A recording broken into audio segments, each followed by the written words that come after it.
Buenas tardes, queridos docentes. Soy Carolina Williams y desde la Oficina de Educación Médica quiero invitarlos a una nueva cápsula sobre las consideraciones que debemos tener al momento de diseñar una guía de autorregulación del aprendizaje. Para contextualizar, nosotros debemos entender que en educación superior estamos bajo un contexto de desarrollar competencias, sobre todo competencias en educación en ciencias de la salud. Como ustedes bien saben, en cualquier ámbito de nuestra vida, y sobre todo en educación superior, el desarrollar competencias implica acceder a un tipo de aprendizaje de orden superior. Esto significa que no solo debemos trabajar con nuestros estudiantes el recuerdo de información y el análisis, que son los dos primeros pisos de la pirámide, sino que se debe trabajar dominios de pensamiento superiores, como integrar y transferir lo aprendido a nuevos contextos. ¿Para qué? Para dar soluciones a nuevas problemáticas, así como para tener un dominio acabado del conocimiento para poder tomar decisiones acertadas, emitir juicios fundados e innovar en nuevas propuestas o soluciones utilizando un pensamiento creativo.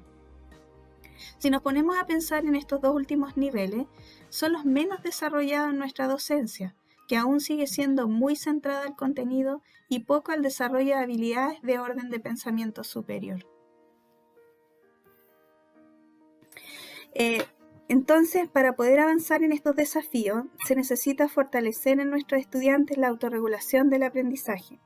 La autorregulación se define como un proceso activo en el cual el estudiante establece objetivos que guían su aprendizaje, intentando monitorizar, regular y controlar los procesos internos para alcanzarlo. Pues bien, ¿cuáles son esos procesos internos? La motivación, el estrés, el cansancio, la ansiedad, los tiempos, todos aquellos procesos que intervienen en que nosotros persistamos en la conducta para poder terminar una tarea. Y son todas aquellas creencias que juegan en contra de este proceso de aprendizaje y de autorregulación que veremos en unos minutos más. Sin embargo, para en el fondo hablar de autorregulación, al menos debemos conocer dos enfoques de dos autores de referencia. El primero es James Gervais, que ya en el 1997 él concebía la autorregulación que se requiere fortalecer en los estudiantes para fortalecer la autonomía frente a cada actividad que ellos se enfrentan. Y para lograr eso, un docente debe enfocarse en al menos tres aspectos.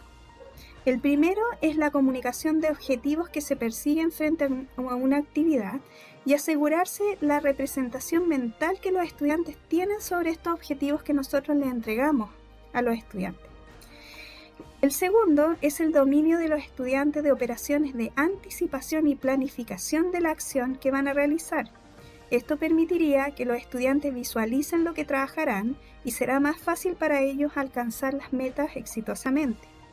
Y el tercer punto tiene relación con la apropiación por parte de los estudiantes de criterios e instrumentos de evaluación de la actividad, que el estudiante haga suya las normas que han de decidir si un estudiante ha entendido un concepto, se ha apropiado de una actitud en forma correcta o de un procedimiento.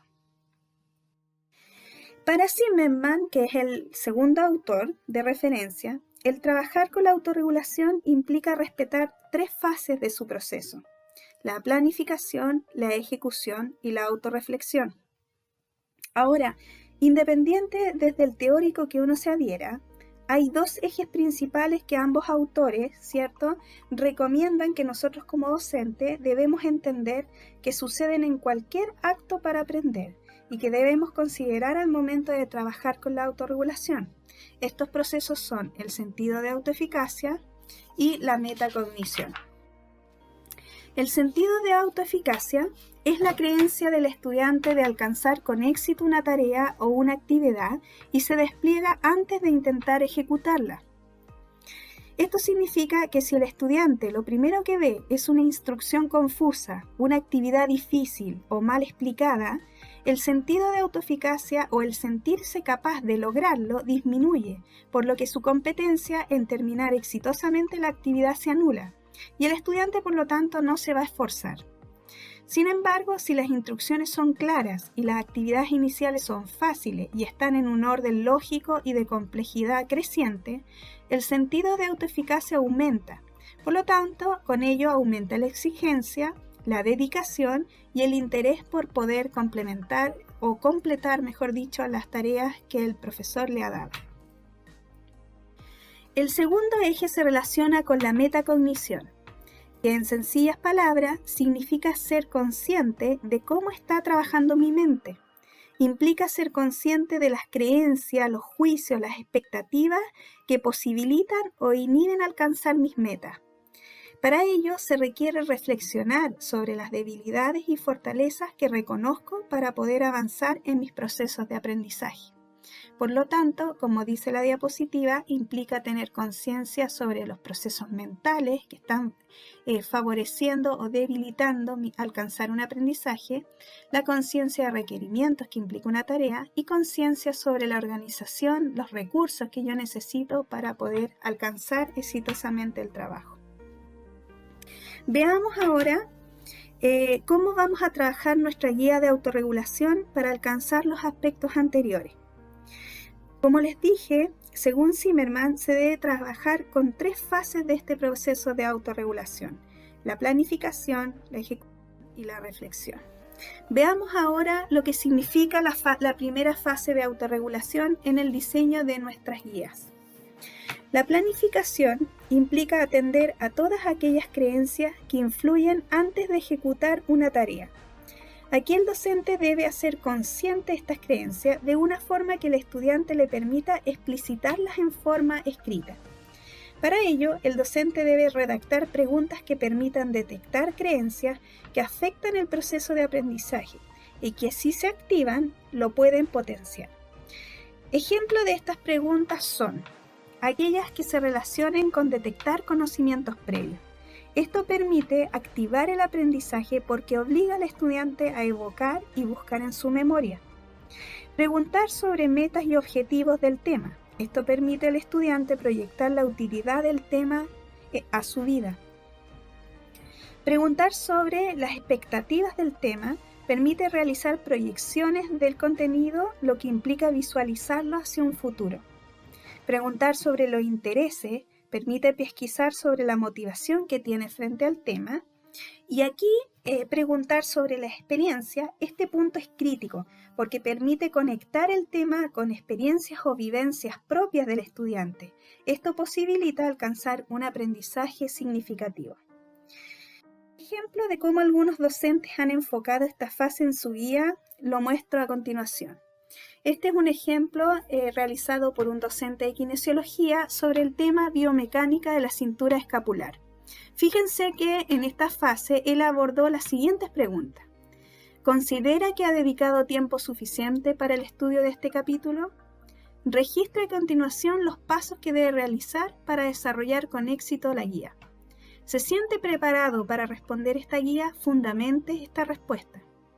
¿Qué importancia tiene para usted como futuro kinesiólogo o kinesióloga el estudio de la biomecánica del complejo articular de hombro? Fundamente su respuesta. Relate una experiencia personal, familiar o de algún cercano en relación al hombro, como alguna lesión ocurrida, algún ejercicio recomendado, algún dolor u otra vivencia relacionada con el movimiento normal o disfuncional de esta articulación.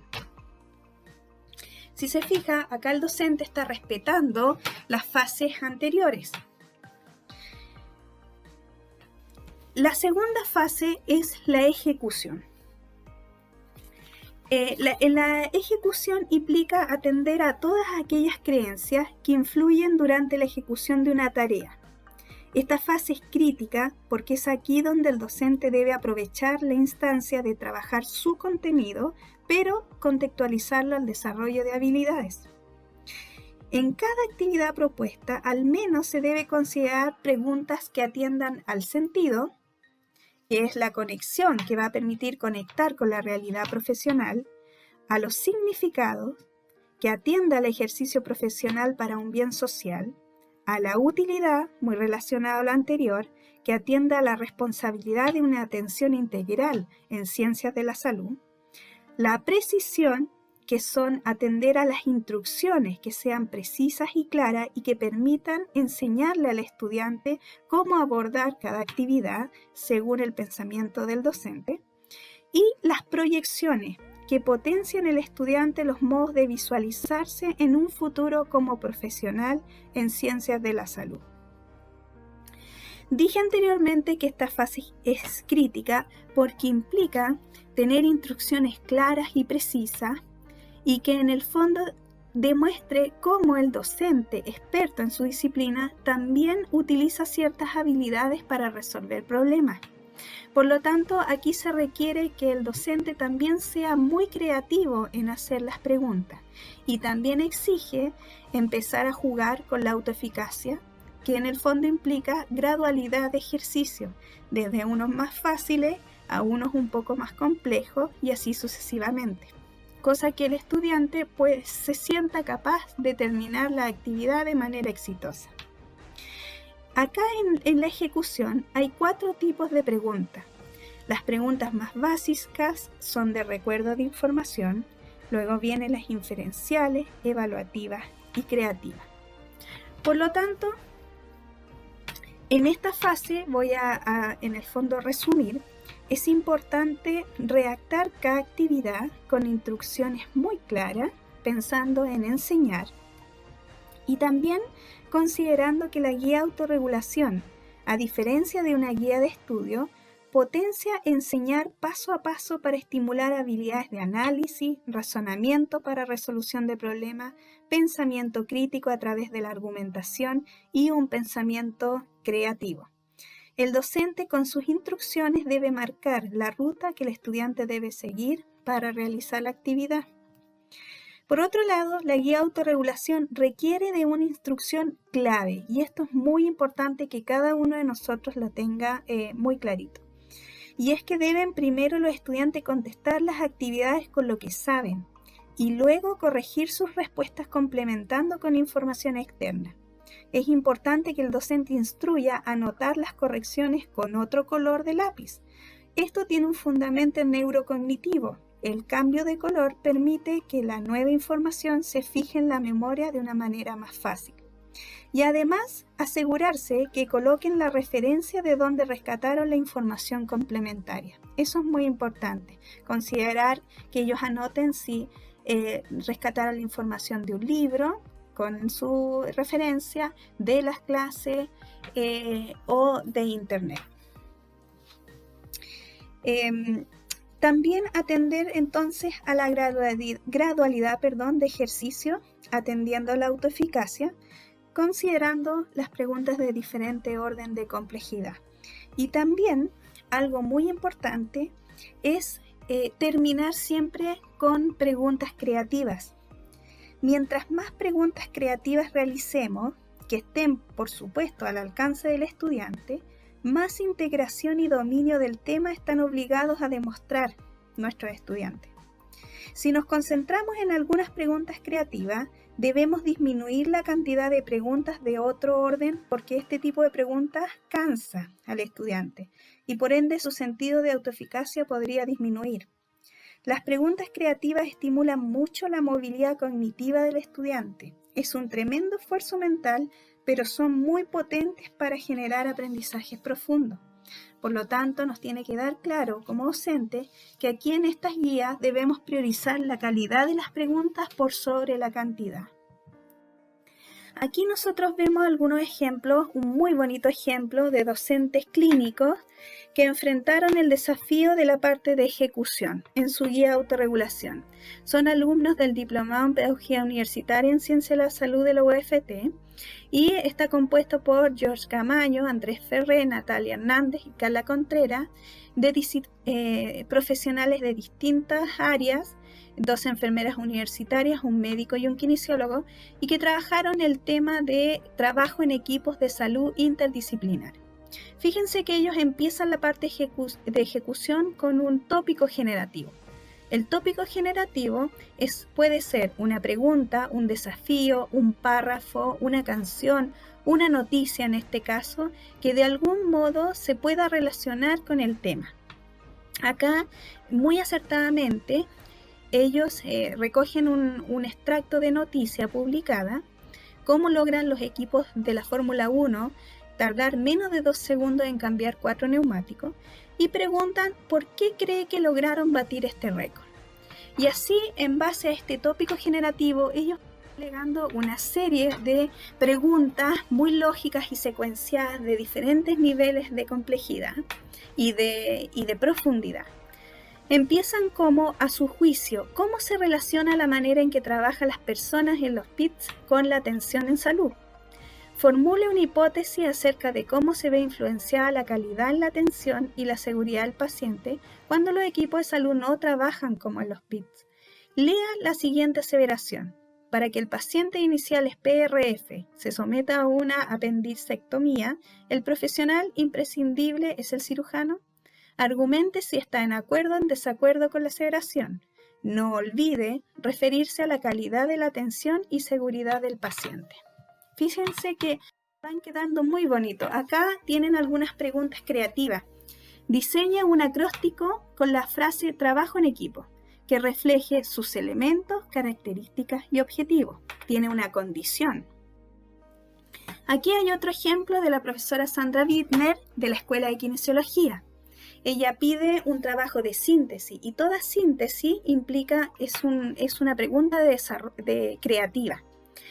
Ella les pide a los alumnos que escriban el siguiente párrafo en lenguaje cotidiano, utilizando sus palabras como si les tuvieras que explicar a los familiares de la paciente, transformando el siguiente relato médico.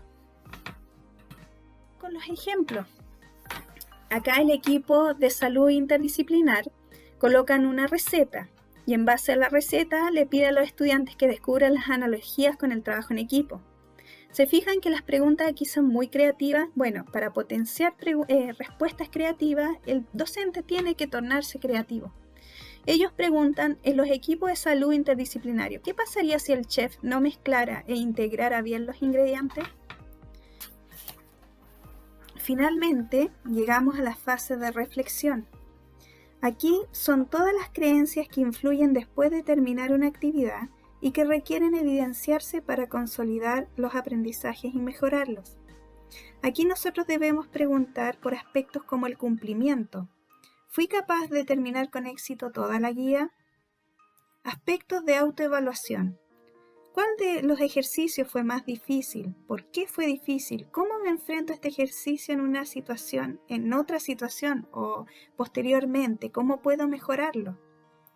¿Qué calificación me coloco ante el desempeño que yo logré o detecté al desarrollar esta guía? Aspectos como el logro objetivo. ¿Alcancé a lograr los objetivos que me propuse inicialmente en la fase de planificación? Preguntar sobre juicios y opiniones que aún permanecen. ¿Qué opinión tengo frente a la guía realizada? ¿Fue útil para mí comprender mejor los temas? Y otro punto crítico que es la retroalimentación. El docente debe entregar una retroalimentación individual o grupal del trabajo realizado. Debe contestar las respuestas. Es necesario que el docente, a través de una puesta en común del curso, valide las respuestas y entregue su visión de experto para que el estudiante complete sus correcciones en forma correcta. Con esta validación, el docente se asegura que las respuestas estén correctas, que no hayan errores y además puede ocupar algunas actividades textuales para incluirlas en evaluaciones finales del curso. Así también le da un peso al desarrollo y una obligación al desarrollo de la guía de autorregulación. Hay unos ejemplos de cómo enfrentó el grupo anterior en su guía la fase de reflexión. Fíjense que ellos preguntan a su estudiante, ¿qué fortalezas le permitieron contestar la guía? ¿Qué dificultades tuvo para contestar su guía y cuál fue el ejercicio que más le costó responder? ¿Por qué cree que fue el ejercicio más complejo? Fundamente si la frase que redactó al principio sobre la opinión que tenía para usted el aprender a trabajar en equipo de salud, ¿la mantiene o varió tras haber realizado esta guía? Terminan ellos con autoevalúe su desempeño al realizar la guía, calificándose con una nota del 1 al 7. Fundamente su respuesta. Bueno, estimados docentes, espero que esta cápsula les sirva y apoye en sus diseños de guías de autorregulación Recuerden, cualquier consulta no duden en escribirme a cwilliams@uft.cl. Les deseo mucho éxito.